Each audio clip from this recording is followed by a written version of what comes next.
Olá, sejam todos bem-vindos! Olha aqui quem está de volta. Sabe quem? O Papo Neurocol. Estamos aí iniciando esse ano para tirar diversas dúvidas que você tiver a respeito de neurocirurgia, a respeito da neurologia também. Enfim, o nosso bate-papo aqui é sempre muito rico, sempre muito completo, para você ficar aí por dentro do que está acontecendo nesse universo. Porque nós que não participamos diretamente desse universo, às vezes temos dúvidas, que eu tenho certeza também que a sua dúvida é também a minha dúvida. E hoje a gente trouxe novamente um convidado muito especial para poder esclarecer mais sobre esse assunto que eu tenho certeza que você vai querer ficar por dentro. Hoje eu recebo aqui o Dr. Cristiano Cardoso. Tudo bem, doutor? Como é que você está? Tudo bem, prazer estar aqui de novo com você. Seja bem-vindo mais uma vez. E para quem não acompanhou aqui os nossos podcasts, eu queria que você fizesse uma breve apresentação a respeito de quem você é, qual é o seu trabalho, para que as pessoas possam entender, quem estiver assistindo a gente hoje pela primeira vez. Bom dia, boa tarde a todos, boa noite. Meu nome é Cristiano Cardoso, eu sou filho de Anápolis, e com muito orgulho, estou aqui em Goiânia há cerca de 23 anos, sou neurocirurgião, adoro minha profissão e estou aqui para conversar com vocês sobre as dúvidas que tiverem sobre essa especialidade médica desafiadora que a gente vira e mexe está de frente com pacientes e com doenças muito graves, Esse é o meu objetivo aqui, ajudar cada um que tiver um pequeno probleminha na sua caminhada para a gente aliviar um pouco do sofrimento e do fardo que as pessoas, os pacientes nossos têm. Exatamente. Eu preparei um roteiro aqui, porque eu sou uma pessoa que gosta de conversar bastante, sabe? Então eu falei assim, eu vou comer, não é a primeira vez que eu recebo o Dr. Cristiano aqui, eu falei, vou preparar um roteiro, porque senão eu vou conversando e esse papo não acaba mais. Então eu quero ser bem objetiva para poder tirar a dúvida de quem estiver nos escutando ou nos assistindo. Doutor, vamos lá então a nossa primeira pergunta. Nós sabemos que quando se fala de cirurgia, seja ela na coluna ou no crânio, surgem muitas dúvidas dos pacientes. O que o paciente deve levar em consideração ao escolher o médico que vai operá-lo? Boa pergunta. Essa é uma pergunta que eu tenho certeza que todo mundo fica na dúvida na hora de escolher o profissional. Inicialmente, currículo. Verifique a formação do seu médico. Onde ele fez a faculdade dele. Tem rankings de faculdade hoje no Brasil. Nós sabemos quais são as melhores. Então, verifique em qual faculdade que o seu médico estudou. Verifique em qual hospital ele fez a sua especialidade médica. Verifique se ele tem estágios, cursos no exterior ou aqui no Brasil. Essa é uma boa dica. A outra dica é num ambiente de consulta, você vai verificar também como que é a acessibilidade de você ao seu médico. Ele está disponível para responder as suas perguntas? Se ele não está disponível para responder as suas perguntas no momento antes da cirurgia, provavelmente ele não vai estar depois da cirurgia também. Então, tem que ser levado isso em consideração. E empatia. Acho que é muito importante você ter uma empatia pelo médico que está te atendendo e ele por você, Ele tem que saber se colocar no seu lugar, ele tem que saber qual o problema que você está enfrentando, quais são as suas demandas, entender o seu momento de vida. Às vezes a gente está diferente de um paciente que precisa ser operado, mas ele tem uma situação familiar complexa, às vezes é uma pessoa que mora sozinho, às vezes é uma pessoa que está numa situação familiar de divórcio, ou está faltando dinheiro, ou ele não pode se ausentar do trabalho. Então tem várias questões que o médico precisa levar aquilo tudo em consideração e entender do paciente. E você, como paciente, precisa estar enxergando nisso no médico. É uma pessoa que você vai confiar a sua vida ou confiar a vida de algum familiar seu. Exatamente. Então você tem que ter essa tranquilidade. E em relação até a essa pergunta, a gente complementando em relação a isso, você disse assim para procurar o currículo do médico.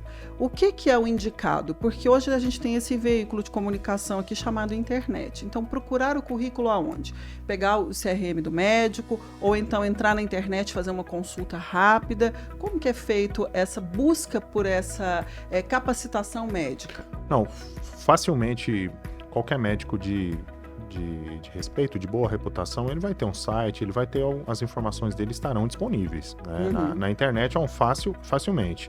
Você pode você pode verificar isso. E também recomendo que o paciente faça uma pesquisa com o CRM do médico no CRM. Tá? Faça uma pesquisa no CRM, isso é aberto ao público, né? Ele pode pesquisar. Qualquer um pode pesquisar. Qualquer um pode pesquisar se o seu médico realmente é especialista. Naquilo que ele diz que é. Naquilo que ele diz que é. Né? E também tem o boca a boca, que faz uma grande diferença. Mas nós aqui, como você mesmo comentou, na era digital, número de seguidores não quer dizer competência. Com certeza. Tá? Nós vimos aí vários casos de pessoas que têm milhares de seguidores que às vezes têm uma performance ruim no momento de cirurgia. Isso pode acontecer. Tá? Então, assim, verificar no CRM realmente se aquela pessoa é especialista ou até mesmo se não tem processos, é uma medida salutar, eu diria. Certo. Eu tinha até mais perguntas para te fazer em relação a isso, mas vou passar para a próxima, que senão eu me estendo demais aqui. Vamos lá. É importante também se preocupar com toda a equipe médica. Todos que fazem parte, como anestesistas, instrumentistas e enfermeiros? Sim, sem dúvida. Um time cirúrgico é como se fosse um time de futebol, um time de basquete, um time de vôlei, precisa andar em sintonia, né? Eu não posso conhecer o anestesista no dia da cirurgia. Fatalmente você vai dar não pode problema. quem? O paciente? Eu, médico. Você é médico? Não pode ser a primeira vez que ele anestesia para mim. Isso tem que ser, a equipe tem que ser uma equipe fechada e coesa, e o entendimento tem que ser através de olhares, não precisa nem ser dito. Então, o anestesista que anestesia para mim, ele está comigo há mais de 10 anos, certo? É um pessoal que tem uma experiência em neurocirurgia e cirurgia de coluna. Eu não preciso falar nada, ele sabe tudo que ele tem que fazer, ele sabe tudo que é preciso fazer. O enfermeiro, a mesma coisa. Os instrumentadores cirúrgicos, a mesma coisa. A própria secretária que está no consultório, ela tem que ser treinada para entender se o problema do paciente... Imagine você foi operado e você liga, com quem você vai conseguir falar? Num primeiro momento com a secretária ou com a enfermeira. Ela tem que saber reconhecer se o seu problema é grave, é urgente, ou ele pode esperar até amanhã. Porque muitas vezes o paciente tem alguma demanda que tem que ser resolvida imediatamente. Outras vezes a gente pode esperar um pouco. Então toda a equipe tem que ser bem afinada. É muito importante saber disso do paciente que você vai, do médico que você vai ser operado. Sim, mas essa escolha desses profissionais geralmente é do médico. Sim, porque, é a equipe dele. Você escolhe o médico e aí junto com o médico vem a equipe. E o paciente, ele obrigatoriamente tem que passar por uma consulta com o anestesista desse médico ou não precisa? O ideal é que sim. Muitas vezes, por exemplo, se você for, algum familiar seu for submetido a uma cirurgia de urgência, de emergência, não dá tempo de fazer isso, uma consulta pré-anestésica. Mas é de bom tom em todos os pacientes que vão ser submetidos a cirurgias eletivas, que são aquelas que não são uma emergência, que eles conheçam o anestesista que vai anestesiá-lo previamente. Isso pode ser feito até no dia. Ah, sim, que é o de praxe. 1 hora, 2 horas antes da cirurgia, o anestesista conversa com você, ele sabe tudo, ele te examina. Você mesmo já me apresentou uma dúvida. E se a pessoa estiver gripada? O anestesista vai examinar o paciente antes de anestesiá-lo, então ele saberá se pode ou se não pode, entendeu? Então isso tem que ser feito antes, sim. E geralmente, como a gente estava falando aqui de praxe, é feito 1 hora antes da cirurgia ou no dia da cirurgia. Ou no dia anterior. Ele costuma ver, né? Porque às vezes a pessoa, ela interna antes também, aí tem esse bate-papo com o anestesista, até para ver essas questões, se a pessoa tem alergia, né? Se já tomou anestesia também. Exatamente. Então acontece isso antes. Então por isso é importante a escolha do médico, porque sendo um bom médico, certamente a sua equipe também será de excelência, assim como o especialista. No geral, é isso que acontece. É isso que acontece. Tá vendo, pessoal? Essa aí também é uma excelente dica. Então, pode ficar tranquilo se você tiver aí uma cirurgia agendada com o neurocirurgião, escolhendo direitinho, certamente a equipe será nota 10. E em relação ao hospital, como que é feita essa escolha? O paciente também, quando ele decide pelo médico, o médico já tem equipe médica, e em relação a onde vai ser feita a cirurgia, é onde o paciente decide ou onde o médico opera? Não, cada médico tem a sua rotina. Ele tem os hospitais que preferencialmente ele opera. Logicamente, quando é uma situação excepcional, o paciente pode escolher o hospital onde ele vai ser operado. Mas de praxe, eu recomendo que o paciente vá na indicação do médico. O médico fala assim, não, eu prefiro operar nesse hospital porque o equipamento tal, eu tô acostumado, é lá que eu gosto da UTI, lá é melhor por conta disso, então é onde ele se sente melhor, é a casa dele, é melhor ser operado lá. Né? Agora, situações excepcionais, eu já teve situações que o paciente quis ser operado em Brasília, eu fui até Brasília, ou o paciente queria ser operado em São Paulo por conta de uma questão de hospital, era um caso mais grave, a gente foi até São Paulo para operá-lo. Existem exceções, né? Mas tudo isso é personalizado, de caso a caso. De caso a caso, dependendo da complexibilidade da cirurgia. Não, às vezes você... Ou do gosto do paciente. É uma preferência do paciente. Às vezes o paciente fala assim, eu não quero ser operado nesse hospital aqui, porque aqui eu já tive uma experiência ruim. Então a gente tem que saber respeitar o paciente também e dar para ele uma segunda opção. Doutor, e é mito ou verdade? Toda vez que for fazer uma cirurgia, tem que escolher um hospital que tenha UTI disponível, ou não há nada a se fazer num caso de emergência? Se tem UTI é melhor, ou se não tiver UTI... não faz diferença, porque existe essa dúvida também. Muitas pessoas falam assim, não, eu não quero operar nesse hospital porque esse hospital não tem UTI. Em relação à neurocirurgia, que é a minha especialidade, nós só operamos em ambiente hospitalar que tem UTI. Porque neurocirurgia, no geral, precisa. A maioria das cirurgias de coluna não precisa de UTI, mas as cirurgias de crânio, no geral, nós vamos precisar de pelo menos 24 horas de UTI. Certo. Tá? Todos os pacientes? Todos os pacientes. Tá? Qualquer outra cirurgia, por exemplo, se você for fazer uma cirurgia plástica com anestesia local, uma coisa simples, se o centro cirúrgico que você vai ser submetido a esse procedimento, ele tem condições, tá tudo tranquilo, não precisa ser no hospital que tem uma UTI, porque o centro cirúrgico ele se transforma numa UTI se você precisar. Mas, de novo, tem que analisar esse centro cirúrgico, ele precisa ter as mínimas condições, não pode ser, utilizar uma expressão até feia aqui, um centro cirúrgico de fundo de quintal. Certo. Tem que ser uma clínica organizada, tem que ter um anestesista presente, e aí tudo certo. Então, hoje é muito comum consultas que são feitas através de teleconsultas. Hoje é muito comum os pacientes, né, ligarem e falarem assim, não, mas o médico, né, ele atende por teleconsulta, ele atende à distância, esse primeiro contato pode ser feito assim? Dentro da neurologia, é possível fazer essa teleconsulta ou não? É possível com algumas ressalvas, né? Eu vou te contar a nossa experiência, a minha experiência pessoal. Com a pandemia, muitos pacientes que são de fora não conseguiam vir até nós. Sim. E nós recebemos muitos pacientes, principalmente do Mato Grosso. Tá? Mato Grosso, Tocantins e Pará, nós temos uma demanda grande de pacientes, mas o Mato Grosso é o principal. Né? Esses pacientes que vêm de lá, eles moram a mais de 1.000 quilômetros de distância. Tá? E eles geralmente vêm encaminhados por algum colega da região que pede para nos procurar. O primeiro contato, feito por telemedicina, ele quebra uma barreira, porque eu já vejo os exames do paciente, a gente já conversa, esclarece dúvidas, né, em relação à cirurgia, em relação a quantos dias de internação, quanto tempo a pessoa vai precisar ficar aqui em Goiânia, né? Então ela se organiza. Tá? Depois desse primeiro momento, ela vem até Goiânia, aí realmente ela vai passar por uma consulta formal, vai ser examinado, né? Porque esse contato humano de olhar no olho, conversar com a família, tocar no paciente, examinar, isso é muito necessário. E aí você esclarece todas as dúvidas do paciente no momento antes da cirurgia. Não tem como conhecer o paciente no momento da cirurgia. Certo. Aconteceram alguns casos que eram pacientes que estavam internados no Pará, no Tocantins, que estavam hospitalizados, que eles fizeram a primeira consulta por teleconferência, né, telemedicina, e depois já vieram de ambulância para se internar no hospital onde a gente opera. E aí, num primeiro momento, a gente, depois que o paciente interno vai lá, conhece o paciente, a família, e no dia seguinte ou depois já é submetido à cirurgia. Acontece. Mas a telemedicina, ela abriu... Ela veio para ficar. Ela abriu um horizonte que a gente não tinha... Não tinha antes, né? Foi muito bom isso aí que aconteceu. Porque até a pandemia não existe, assim, quando existia essa teleconsulta, né, ela era vista de maneira até, os profissionais que faziam essa teleconsulta era vista até de maneira preconceituosa. Sim. Falava assim, nossa, que coisa mais impessoal fazer uma teleconsulta, a pessoa está de longe, isso não existe. Exato, mas aí viram, né, que a necessidade.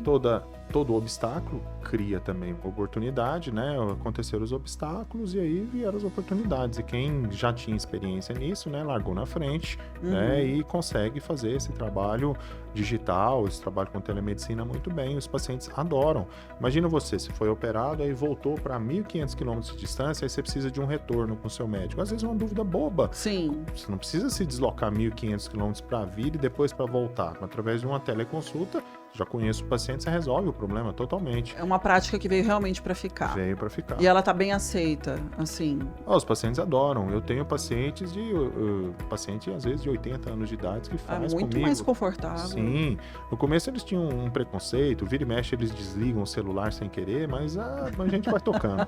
Vai adaptando. Vai adaptando. E vai dando certo. Você também tocou em outro detalhe que eu gostaria de falar. Hoje eu vejo também que as consultas, como estão muito rápidas, as presenciais, geralmente eu vejo que antigamente escutava-se muito, né, que uma consulta demorava 1 hora, 2 horas. Eu vejo que não tem essa necessidade, mesmo porque os exames são, me corrija se eu estiver errada, tá? Mas os exames são pedidos antes, você acaba encaminhando ao médico, ele acaba tendo acesso ali um pouquinho antes de você entrar para consulta presencial, ele já deu ali uma olhada no seu histórico e já viu mais ou menos.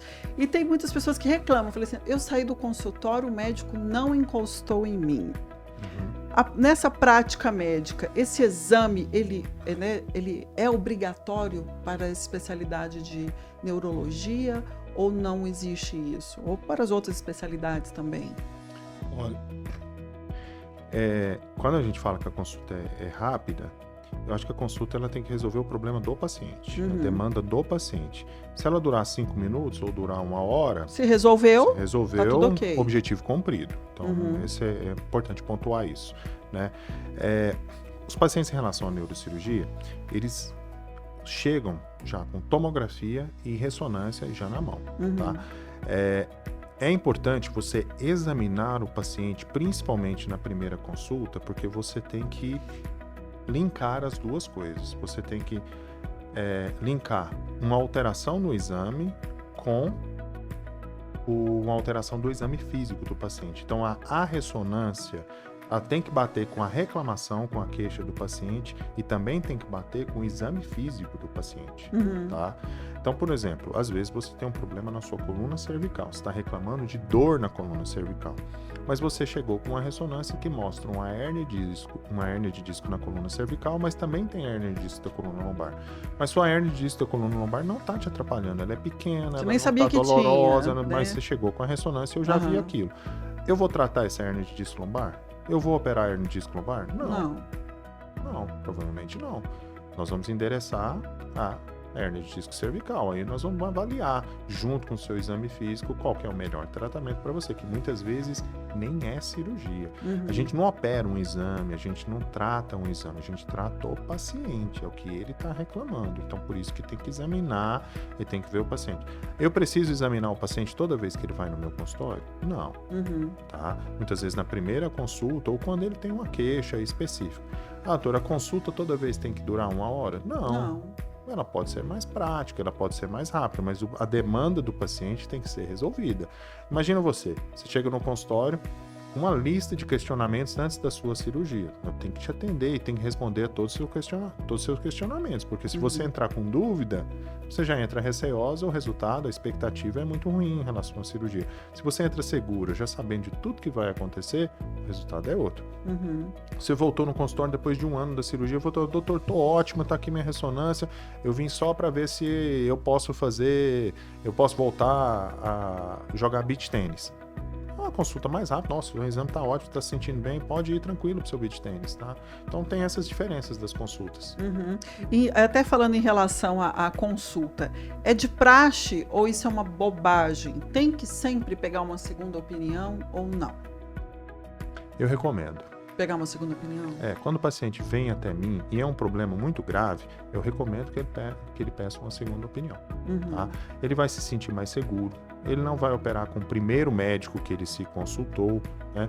E se for realmente... Ou até vai, né? Ele pega uma segunda vai. opinião e depois retorna. Exatamente, eu recomendo, inclusive eu dou o nome de alguns colegas, né? Eu falo assim, ó, não precisa, muitas vezes o caso é grave, eu falo assim, ó, não precisa operar comigo, mas tem que ser operado. Ó, tem o nome desse colega aqui na cidade, eles são ótimos, se fosse alguém da minha família, eu tenho confiança de operar com um deles.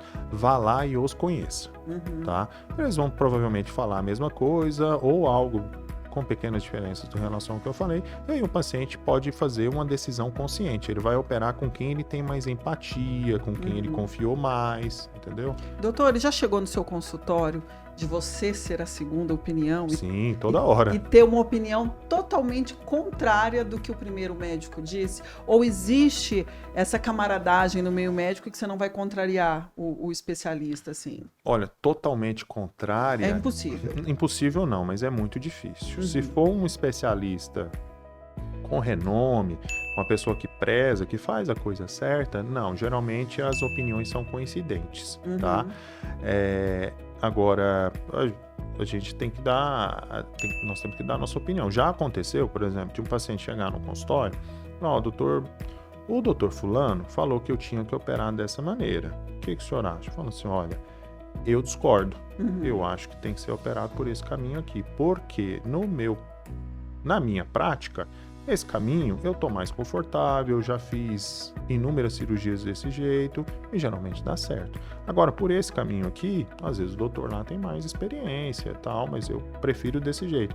E aí a gente numa conversa, né, porque os pacientes hoje, eles já chegam Dr. Google, eles sabem tudo. Hoje o Google tá aí para... Eles sabem tudo. Tem diversos especialistas em várias áreas, exato, inclusive. Mas isso é uma opinião de um conhecimento adquirido de maneira superficial. Por isso que ele vai no médico e quando ele se consulta com um problema cirúrgico, né, ele vai consultar geralmente um expert no assunto. Ele vai em mim, ele vai em outros colegas que têm uma rotina, né? E a gente, com os dados estatísticos, a gente pode informar para o paciente, ó, para você, na sua idade, por esse problema, o melhor caminho é esse aqui. E os pacientes geralmente acatam isso aí, né? E como não diverge muito, eu acho que é até mais fácil para o paciente. E na sua experiência, já aconteceu assim, de chegar para você, não, você tem que operar, e você olhar o exame e falar, não precisa, a gente pode fazer outro tipo de tratamento. Já aconteceu isso já também. Aconteceu. Não é a rotina, mas acontece, eventualmente pode acontece. Pode acontecer também. Pode, e a gente tem que ser sincero com o paciente também. Eu falo assim, sempre assim, eu não quero passar para você que a minha opinião sempre é a verdade, né? Então, no meu ponto de vista, eu pontuo sempre isso para o paciente. Falo, no meu ponto de vista, o seu caso não é cirúrgico. Eu acho que ainda há outras opções para a gente tentar fazer antes do procedimento cirúrgico, né? Se a gente pontua, e se o paciente escolhe ficar com você, você vai seguir aquela linha de raciocínio. Eventualmente, pode até chegar um momento que você opera o paciente, mas num primeiro momento, não. Eu prefiro, nos casos, tirando, por exemplo, tumor não tem jeito, você tem que operar, não tem né? como. Mas casos de coluna, hérnia de disco, eu tento ao máximo o tratamento mais simples, tá? Para melhorar a qualidade de vida. Menos invasivo, para melhorar a qualidade de vida do paciente. Até por uma maneira para eu conhecer bem o paciente e adequar a expectativa dele para aquele tratamento proposto. Então, porque a gente vê isso todo dia. Hoje mesmo eu atendi um paciente de 52 anos de idade, um paciente que está com a dor lombar muito grande, é um caso cirúrgico, só que a expectativa do paciente não é real. Ele acha que ele vai se operar e que semana que vem ele vai andar de moto. Vai estar perfeito. Não, isso não é verdade, não tem como. Então o paciente ele precisa absorver o impacto da doença dele para ele poder refletir se é aquilo mesmo que ele quer e para ele aceitar o tratamento, porque, imagina, eu não posso prometer uma coisa que não vai acontecer. Aí, imagina se eu opero esse paciente daqui uma semana, ele não tá conseguindo andar de moto, eu falo, doutor, mas você prometeu pra mim. Falou que eu andaria. Falou que eu andaria, você falou que eu ia estar sem dor, 100%, e como é que é isso? Então, a gente tem que... E assim, e o paciente entende o que ele quer entender, viu? Sim. Todo mundo, na verdade. A gente escuta o que faz sentido. O que faz sentido para ele. Você tem que... E às vezes questões importantes, elas acabam passando, né? Nem escutou, nem viu, eu só vi que... Eu vejo todo dia no consultório, paciente de 70 anos de idade, 80 anos de idade, chega assim, doutor, mas eu não estava assim ontem. Fala, pois é, mas ontem o senhor fez 80 anos, né? Sim. Então, Doutor, muito obrigada pela sua disponibilidade, obrigado por tirar algumas dúvidas aqui, que eu tenho certeza que muitas pessoas vão assistir já sanaram essa dúvida e quem assistiu conosco aqui já sanou essas dúvidas. E até os próximos. Obrigado, eu que agradeço. Ok.